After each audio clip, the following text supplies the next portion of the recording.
தமிழ் சினிமால இப்ப ஒரு படம் ரிலீஸ் ஆகி 3 நாள் ஓடினாலே ஹிட் அப்படின்னு கொண்டாடுறாங்க. இது ஒருத்தர் கிண்டல் பண்ணி விமர்சிச்சிருக்காரு. அவர் யாருன்னு தெரிஞ்சுக்கலாம் வாங்க. நல்ல ப்ராஜெக்ட்ல நான் ஒன்னும் பெரிய ரோல் எல்லாம் பண்ணல, ரொம்ப சின்ன ரோல் தான் பண்ணிருக்கேன். பட் இதுல பார்ட்டிசிபேட் பண்ணதுக்கு ஒரு சந்தோஷமா இருந்தது.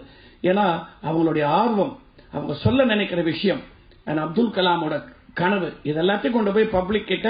அண்ட் ஒன் மோர் திங், இவ்வளவு தூரம் சொன்னேங்கிறதுனால இதை டாக்குமெண்ட்ரி மாதிரி எடுத்துட்டாங்கன்னு மட்டும் நினைக்காதீங்க. நீங்க பாட்ட பார்த்தா புரிஞ்சுப்பீங்க.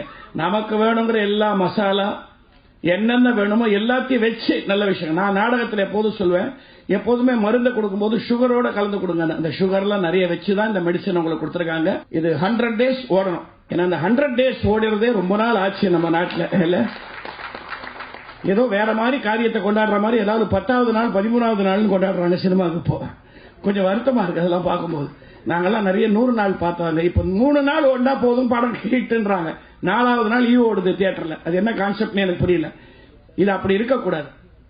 ஒரு 50 days யங்ஸ்டர்ஸ் போய் பார்க்கணும்.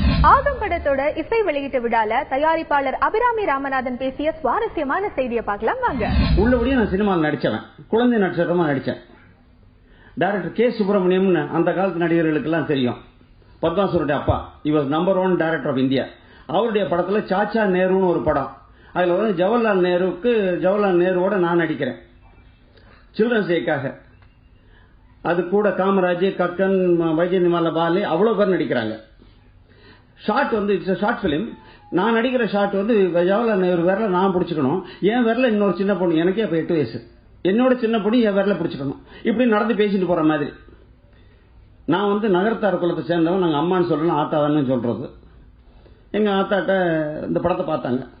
படத்தை பார்த்த உடனே இவன் என்ன இந்த வயசுல பொம்பளை பிள்ளை கையை பிடிச்சிக்கிட்டு இருக்கான், இவனை சினிமா நடிக்க விடக்கூடாது அப்படின்ட்டாங்க. அன்னைக்கு மட்டும் அவங்க விட்டுருந்தாங்கன்னா இன்னைக்கு எல்லா நடிகர்களும் என்னோட போட்டி போட்டு இருப்பாங்க. ஏங்க இப்பவே இவ்வளவு அழகா இருக்கனே, அப்ப சின்ன வயசுல எப்படி இருந்திருப்பேன்? பொதுவா நீங்க வட இந்தியாவுக்கு போங்க, அவனுக்கு இங்கிலீஷே தெரிஞ்சிருந்தா கூட நீ இங்கிலீஷ்ல கேட்டீங்கன்னா அவன் ஹிந்தியில பதில் சொல்லுவான். தமிழ்நாட்டில் மட்டும்தான் தமிழே தெரிஞ்ச நடிகைகள் ஏன் இங்கிலீஷ்லயே பேசுறாங்கன்னு எனக்கு இன்னும் புரிய மாட்டேங்குது. தமிழ் தெரியலன்னா ஏத்துக்கிறேன், தப்பே கிடையாது. என்ன, எங்க எல்லாருக்கும் இங்கிலீஷ் நல்லா தெரியும். அது இங்கிலீஷ்ல பேசி அவங்களுக்கும் புரியாம நமக்கும் புரியாம பண்ணணுமா? அதனால நான் வைக்கிற ஒரே வேண்டுகோள், நடிகர்கள் யாரா இருந்தாலும் அன்லஸ் அவரேஜ் இம்போர்ட்டட் ஃப்ரம் பாம்பேயோ பெங்காலோ இல்லாமல் இருந்தால் தமிழ்நாட்டா இருந்தா தமிழ்நாட்டில் பேசுங்களே தமிழ்ல. இந்த எம்சி அழகா எவ்வளவு சேலை கட்டிட்டு இருக்காங்க, அவங்களும் அப்படியெல்லாம் கட்டிக்கணும் வரலாமே, கண்ணா பெண்ணு மாட்டிக்க வராமே. நான் தப்பா சொல்றேன், தப்பா நினைக்க வேண்டாம். ஏன்னா இந்த மாதிரி மேடைகள்ல தான் நான் இப்போ ஒரு படம் எடுத்துக்கிட்டு இருக்கேன். 3 வருஷத்துக்கு கூட. அதாவதுங்க இப்ப இந்த புதுமுகங்கள் இவ்வளவு பேர் இன்ட்ரோடியூஸ் இருக்காங்கல்ல, இந்த தொழிலுடைய சாபக்கேடு என்னன்னு சொல்றேன். நான் வந்து இந்த தொழிலுக்கு வந்து இப்ப 48 வருஷம் ஆகுது. இந்த தொழிலோட சாபக்கேடு, நான் படிச்சது BE மெக்கானிக்கல், அதுக்கப்புறம் ஏகப்பட்ட பட்டங்கள் இருக்குது.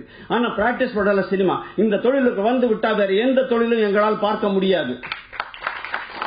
இப்ப எத்தனை பேர் இதுக்குள்ள கொண்டாந்து விட்டுருக்கோம். இவங்களால வேற எந்த தொழிலும் பார்க்கவே முடியாதுங்க. வேற எங்கேயா சான்ஸ் கிடைக்குமான்னு அலைவாங்களே தவிர இருக்கவே முடியாது. ஏன்னா நான் வந்து இளநீ வெட்டி ரோட்ல விக்கிறது கூட நான் லாயக்கு இல்லாதவன் சினிமா தொழிலுக்கு வந்துட்டேன்னா. ஏன் தெரியுமா? மற்றவங்களுடைய கவலையை மறக்க செய்வது என்னுடைய தொழில். மற்றவங்க கவலைப்படக்கூடாதுங்கிறதுக்காக கவலைப்படுறவன் நான். மேரான் ஜோக்கர் ஒரு படம் பாருங்க, அவன் சர்க்கஸ் பபூனா இருக்கிறதுக்காக அவன் எவ்வளவு கஷ்டப்படுறாங்க அந்த படத்துல இருக்கும். மேரான் ஜோக்கர்ல அதங்க கவலையில வா எடுத்துருங்க, கலை வரும். அந்த கலையை உயர்த்தி கொண்டு போறதுக்காக கலைப்படுறவன் தான் கலை தொழில் சேர்ந்தவன்.